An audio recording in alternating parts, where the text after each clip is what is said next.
A lot of times, that work isn't very glamorous and won't grab any headlines or become a soundbite on the news.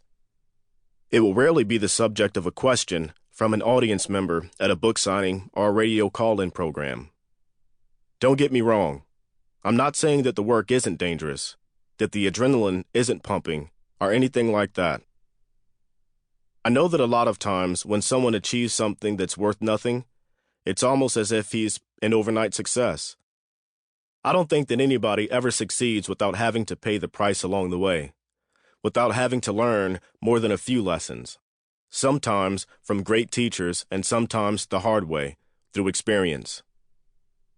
The stories that I want to share with you span my entire military career and reflect a wide variety of the experiences I had and some of the lessons I learned during the 6 years I proudly served.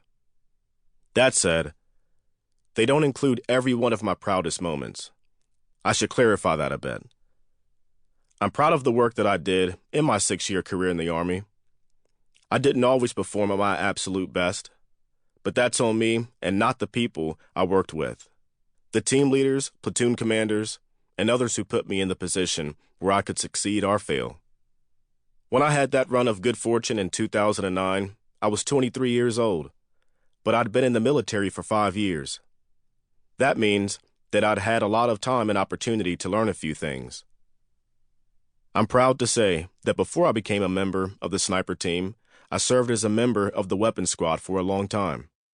My days as a machine gunner really helped me to see the big picture, to be able to understand the tactical side of operations, to get a feel for how our enemies would operate in both an urban and a rural environment. I wasn't always staring down the scope of Dirty Diana, my SR-25 weapon. I'd done a lot of other things before I earned my spot as a sniper. I was 18 years old when I entered the Army.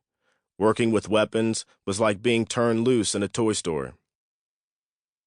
I appreciated what a .50 caliber machine gun could do, how deadly it could be.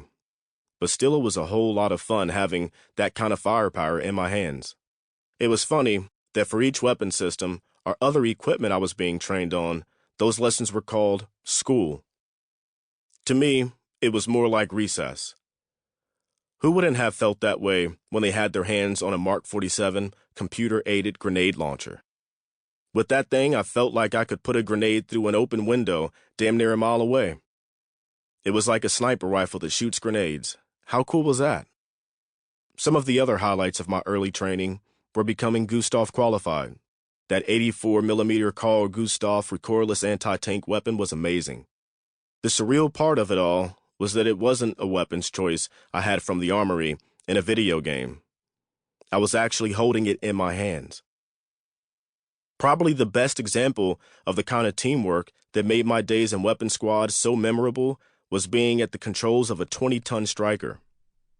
I was in charge of maneuvering that giant 8-wheeled armored vehicle, but I had to rely on someone else to give me directions through the streets of Mosul, Iraq. I was 19 and 20 years old, and that kind of power at your disposal is both humbling and thrilling. Thanks to my troop commander, Juan, I was able to keep him and me and the other 9 members of the unit traveling in the Striker safe. The Army and my fellow GIs put a lot of trust in me, and as a result, I grew up fast, became a more confident and competent individual than I would have been if I'd gone to college or gotten a job right out of high school. Having millions of dollars of U.S. government property and the priceless lives of guys you cared about as if they were your brothers will do that for you. The bonds that I formed with many of the guys I served with remain as strong as ever. Since I've retired from active duty, I miss the camaraderie, and I know that there's nothing I will do in my life that will come close to reproducing the feelings I had while at war. This book is a way for me to share those feelings with others again. It's been a real pleasure for me to reflect on those times, places, and lessons that helped me make who I am today. I hope that you enjoy them. What follows are stories from the battlefields of Iraq and Afghanistan. Rather than present them in chronological order, from my earliest days to my last one serving this country, I've chosen to present them as kind of a series of memories.